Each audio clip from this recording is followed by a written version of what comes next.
So hello everyone, this is doctor Dibbo here again. So आज हम फिर से एक प्रोजेक्ट के ऊपर डिस्कस करेंगे। वो प्रोजेक्ट होगा आपका मेडिकल इमेज एनहेंसमेंट के ऊपर। तो ये बेसिकली उन लोगों के लिए बहुत इंपॉर्टेंट है जो पीएचडी कर रहे हैं, या तो आपका मास्टर्स और सपोज ग्रेजुएशन में भी अगर इमेज प्रोसेसिंग बेस्ड कुछ वर्क में इंटरेस्टेड हैं और वो ऐसा कुछ प्रोजेक्ट लेना चाहते, तो believe me this is a very important topic. इसमें आप फर्दर एक्सटेंड करके बहुत अच्छा काम कर सकते हो। तो मैं पहले ये बताना चाहूंगा कि जो मेडिकल इमेज एनहेंसमेंट है वो बहुत इंपॉर्टेंट है। सपोज मैं एक आपको प्रॉब्लम स्टेटमेंट देता हूँ। सपोज आप ट्यूमर डिटेक्ट करना चाहते हो। If you apply your algorithm और if you propose approach directly on the raw brain tumor images, तो आप उससे इतना एक्यूरेसी लेवल एक्सपेक्ट नहीं कर सकते हो। ठीक है, क्योंकि वो जो ट्यूमर इमेजेस हैं वो एक्विजिशन के वक्त है, मतलब जिस वक्त आपका एमआरआई इमेजेस लिया गया और उस वक्त आपका कुछ नॉइजेस के कारण हो, या तो आप बोल सकते हो डिफरेंट रीजंस, लाइट और different other reasons are there because of which image got distorted. तो आपको इसीलिए उस इमेज में थोड़ा बहुत प्री प्रोसेसिंग करना पड़ता है, और प्री प्रोसेसिंग अपने आप में एक इंडिविजुअल रिसर्च डोमेन है जिसमें बहुत लोग, बहुत कंप्यूटर साइंटिस्ट काम कर रहा है। ठीक है, तो आपको समझ में आ गया, क्योंकि मेडिकल इमेजेस में फाजीनेस ज्यादा आ जाता है, तो वो फाजीनेस को मतलब अनसर्टेनिटी जो आ जाता है, उस अनसर्टेनिटी को हटाने के लिए हम कुछ इमेज प्रोसेसिंग टेक्निक यूज करेंगे। लेट मी फर्स्ट, आप जो ये एल्गोरिथम्स है, यहाँ पे मैं आपको तीन एल्गोरिथम्स की बात कर रहा हूँ। पहले तो histogram equalization, just a minute, let me check whether yeah. तो हिस्टोग्राम इक्वलाइजेशन क्या करते हैं, ये intensity, most frequent intensity values को क्या करते हैं, स्प्रेड आउट कर देते हैं। मतलब एक जगह में इकट्ठा है बहुत सारे इंटेंसिटीज। ठीक है, ये हिस्टोग्राम इक्वलाइजेशन के बारे में ज्यादा जानना है तो मुझे मैसेज, मतलब मुझे कमेंट कर दो, मैं उसका एक अलग से लेक्चर दे दूंगा। ठीक है, ऑलरेडी मैं इसके ऊपर बहुत सारे क्लासेस ले चुका हूँ, but if you want to know more then just comment me. तो ये इसका तरीका ये है कि ये पूरा एंटायर इमेज को देखते हैं। मैंने क्या बोला, एंटायर पूरा इमेज को देखते हैं, और जहां हिस्टोग्राम में आप देखोगे जहां पे इमेजेस इंटेंसिटी ज्यादा है उसको स्प्रेड कर देते हैं। ठीक है, इससे एनहेंस तो हो जाता है, this is also an enhancement technique and believe me this is a default one. But problem ये है क्योंकि ये पूरा इमेज को कंसीडर करते हैं, ये लोकल लोकल कंसीडर नहीं करते हैं, तो कुछ कुछ पोर्शन ज्यादा ब्राइट हो जाता है, कुछ कुछ पोर्शन ज्यादा डार्क हो जाता है। और इसीलिए I will not recommend this for medical image enhancement from my own research. ठीक है, मैं खुद का रिसर्च से ये चीज देखा हूँ। आप मेरे रिसर्च देखना चाहते हो तो गूगल में जाके आप मेरा नाम डाल सकते हो। मैं आपको अपना गूगल स्कॉलर प्रोफाइल दिखा देता हूँ, आप मेरा प्रोफाइल प्रोफाइल भी देख सकते हो। ठीक है, ओके। सो क्या है, तो ये हिस्टोग्राम इक्विलाइजेशन का प्रॉब्लम है। देन आगे आपका क्ले है, contrast limited adaptive histogram equalization. ये अच्छा टेक्निक है, बट प्रॉब्लम ये है कि प्रॉब्लम नहीं है। पहली बात तो ठीक है, ये हिस्टोग्राम इक्विलाइजेशन का एक ओपोजिट, मतलब सॉरी ओपोजिट नहीं बोलूंगा, उसका इम्प्रोवाइज है। ये क्या करते हैं, एंटायर इमेज को कंसीडर नहीं करके सब प्लॉट्स को कंसीडर करते हैं उसी इमेज का। जैसे मैं दिखा देता हूं आपको, जस्ट अ मिनट। ये एक इमेज है, सपोज इस ये इमेज को, जैसे हिस्टोग्राम इक्विलाइजेशन ने क्या किया, पूरा इमेज को कंसीडर किया था। क्ले क्या करेगा, इसको ऐसे डिवाइड कर लेगा। सपोज यहाँ पे हमने 8x8 ब्लॉक्स में डिवाइड करके हर एक पोर्शन में वो एनहेंस करते हैं, और उसके बाद उसको कंबाइन करते हैं। तो इससे अच्छा क्या होता है, जो इमेजेस में जैसे कि ट्यूमर है, ट्यूमर का सराउंडिंग जो एरिया है बहुत इंपॉर्टेंट है। तो ये हिस्टोग्राम इक्विलाइजेशन में वो ज्यादा ब्राइट और ज्यादा डार्कनेस के कारण एडजस्ट प्रॉपर्ली डिटेक्ट नहीं भी हो सकता है, बट ये क्ले है वो उस प्रॉब्लम को हटा देते हैं। ठीक है, it limits the noise amplification through contrast limited, contrast को लिमिट करता है, तो नॉइजेस को ज्यादा बढ़ा नहीं देते हैं, तो ये गुड है। और हमने जो किया, हमने इम्प्रोवाइज क्ले है यहाँ पे इंट्रोड्यूस किया। कैसे इंप्रोवाइज किया है, पैरामीटर्स को ट्विक करके, और यहाँ पे क्लिप लिमिट जैसे हमने 3.0 डिफाइन कर दिया। और साथ में आप टाइल्स को, जो ये एक छोटे छोटे टुकड़ा है ना, ये जो इमेज को डिवाइड करके मिला, इसको हम टाइल भी बोलते हैं। क्या बोलते हैं, टाइल। तो ये टाइल्स का साइज इसमें जैसे 8x8 मैंने डिफाइन किया है यहाँ पे, तो इसको चेंज करके 4x4 2x2 जो भी है आपके अपना इमेज डेटा सेट के अकॉर्डिंग आप इसको कर सकते हो। ठीक है।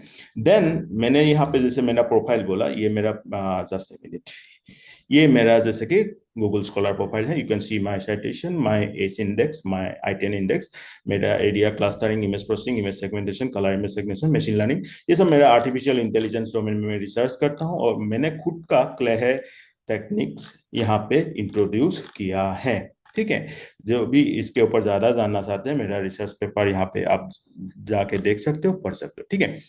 एनीवे देन यहाँ पे डेटा की बात करें, डेटा सेट की जरूरत होगा, तो आप ये ब्रेथ डेटा सेट यूज कर सकते हो। क्या? Breath data set. ठीक है। ये जो रिसर्च स्कॉलर है, जो ये मेरा वीडियोस देख रहा है, उन लोगों के लिए इंपॉर्टेंट है। You can refer this data set breath. Okay, now come back to our approach. ये हो गया। आप इसको कैसे किया हमने, इसका कोडिंग में दिखा देता हूं। पहले तो आपको क्या करना पड़ेगा, एनवायरमेंट सेट करना पड़ेगा। ठीक है। एनवायरमेंट के लिए हमने ओपनसीवी, पाइथन, मैटप्लॉटलिब ये सब हमने लिया, इंस्टॉल कर लिया। और ये गूगल कोलैब में कर रहा है, तो आपको बस कुछ नहीं, गूगल कोलैब में जाना है, वहां पे जाके फाइंड न्यू, जो आपका न्यू नोटबुक इन ड्राइव में क्लिक करके अपना नाम, जैसे मैंने देखो प्रॉपरली यहाँ पे नाम दे लिया है गूगल कोलैब फाइल का, MRI brain tumours image enhancement, ऐसे आपको भी करना है। ठीक है। तो उसके बाद आपको Google Colab, from Google Colab import files, import CV2, import numpy NP, import matplotlib.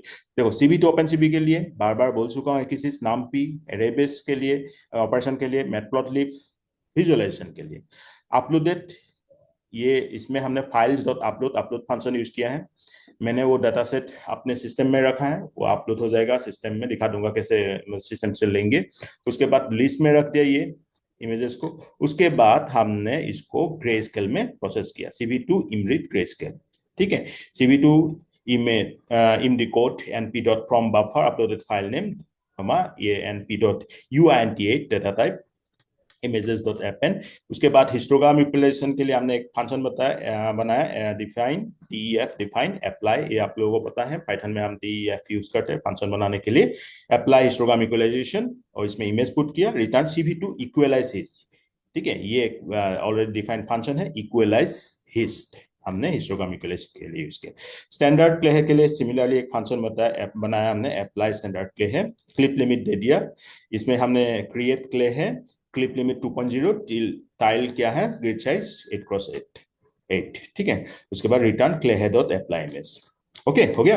अब इम्प्रूव क्ले है जो हमने यहाँ पे इंट्रोड्यूस किया है, यहाँ पे पैरामीटर ट्विक किया है, इसके लिए फंक्शन बना लिया, अप्लाई इम्प्रूव क्ले है, इसमें क्लिप लिमिट 3.0 और tile grid size 8x8 for improvement के लिए हमने ये बना लिया। उसके बाद रिटर्न क्ले है डॉट अप्लाई इमेज। आप इमेज को दिखाना है तो हमने अपलोड कर दिया पोर्ट 4 में। हाँ, तो फर्स्ट प्लॉट में, फर्स्ट सब प्लॉट में प्लॉट डॉट सब प्लॉट 1.141, इसमें ओरिजिनल इमेज को डिस्प्ले किया। ठीक है, समझ में आ रहा है, ओरिजिनल सी मैप, मतलब किस वर्जन में, ग्रे में। ठीक है, एक्सिस को रखा है हमने। सब प्लॉट 2 में हिस्टोग्राम इक्वलाइज वाला, और सब प्लॉट 3 में स्टैंडर्ड क्ले है, और सब प्लॉट 4 में हमारा अपना इम्प्रूव क्ले है का वैल्यू हमने दिखा दिया। आप दिखाता हूँ इसका रिजल्ट, देखो ये मैंने एज इट इज इसमें कोड लिख लिया हूँ। इसमें आपको कोई भी डाउट हो तो मुझे कमेंट करके पूछ सकते हो। इसको रन करूंगा। ठीक है, ऑलरेडी एग्जीक्यूट करके रखा था, टाइम ज्यादा नहीं लगेगा, नहीं तो गूगल कोलैब है, टाइम लेते हैं, सर्वर से डाउनलोड होते हैं। तो ये हो गया, देखो सूज फाइल्स का ऑप्शन आ गया। मैंने अपना डाटा सेट यहाँ पे रखा है। देखो ट्यूमर का भी अलग अलग डिफरेंट टाइप्स होता है, गिलोमा, ओके, मेनिंजियोमा, अब जिसमें नो ट्यूमर एंड पिट्यूटरी, ये हमने ये 4 क्लासेस में यहाँ पे रखा है। गिलोमा का एक इमेज ले लिया मैंने, ओपन किया, इसमें ये सारे टेक्निक्स अप्लाई हो गया। ठीक है, देखना ये 33 सेकंड में हो गया, ये रहा। ये ओरिजिनल इमेज था, बहुत ही मतलब मैंने बोला था ना, इमेज एक्विजिशन के प्रोसेस में बहुत प्रॉब्लम आता है।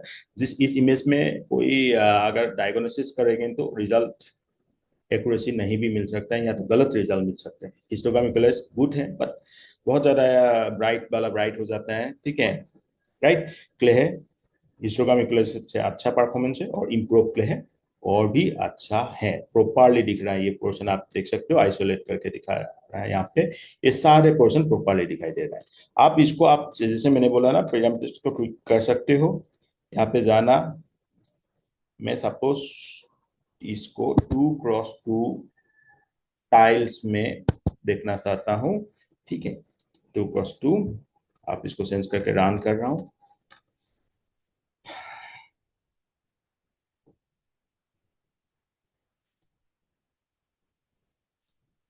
आ गया, सेम इमेज को ही ले लिया मैंने,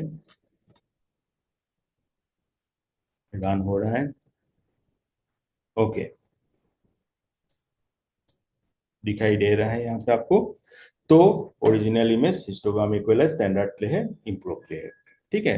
रिजल्ट को ऐसे आप थोड़ा बहुत चेंजेस कर सकते हो, बेहतर कर सकते हो। इस टाइप से आप क्या करना है, बस आपको पैरामीटर्स को ट्वीक करना है। तो मैंने आपको इस पार्टिकुलर लेक्चर में एवरीथिंग बता दिया हूं। आप इसके ऊपर बहुत सारे काम बाकी है, जिसके ऊपर आप काम करके रिसर्च करके अपना रिसर्च पेपर यहाँ पे बना सकते हो, लिख सकते हो, जो बाकियों के लिए भी हेल्पफुल होगा। ह्यूमन जो ये प्रोसेस है आपका, डायग्नोसिस प्रोसेस है, ये बहुत इसमें इम्पैक्ट करेंगे, good impact. Okay, so that's it for today.